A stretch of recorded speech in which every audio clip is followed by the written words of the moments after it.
Ассалаумағалейкум достар, сіздермен бірге бұл қазір бизнес арнасы, бұл интернеттен ақша табуға арналған канал. Достар, алдында сіздерге Proxylite деген приложениені ұсынған болатынмын. Және мен оның минималкасына жеттім. Қазір ода 109 коин бар. Енді біз одан вебет жасайтын боламыз. Яғни көптен күткен вебет. Бұл жерге мен Kiwi кошелікке қоя салайын. Номерді қазір жазатын боламын. Все, достар, мен жаздым. Енді отправить деген батырманы басамыз. Времени веб средства возможно от 10 рублей деп жазыпты. Яғни ошибка деп жатыр екен.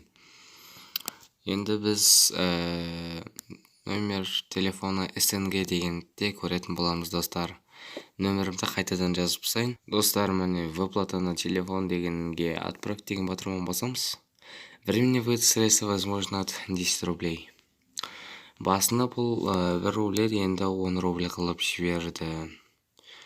Бұны қалай түсінсек болады, достар.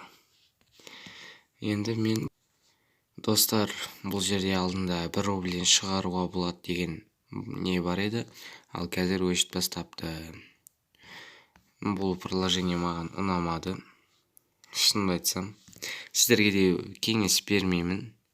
Себебі бұл приложение коин жинау өте ұзақ, пассивный емес.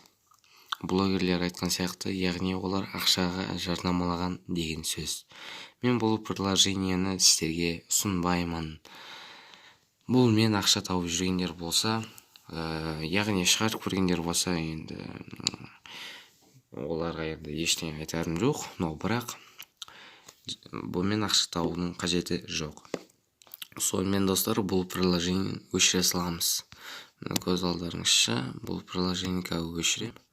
Удалить болды. Достар, не советую.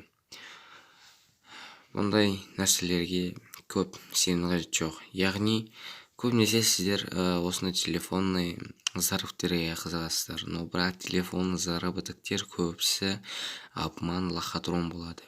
Бұл приложение төлемейді, мен білмеймін, өйткені бұл жасап көрген жоқпын. Бірақ бұл минималка жинау өте қиын. Мен бұны 1 рубльдің өзін 1 аптада жинадым. Сіздерге вообще кеңес бермеймін. 1 аптада 1 рубль. Бұдан интернеттегі лайк подписка жақсы. Бірақ лайк подпискаден де мықты нәрселер бар.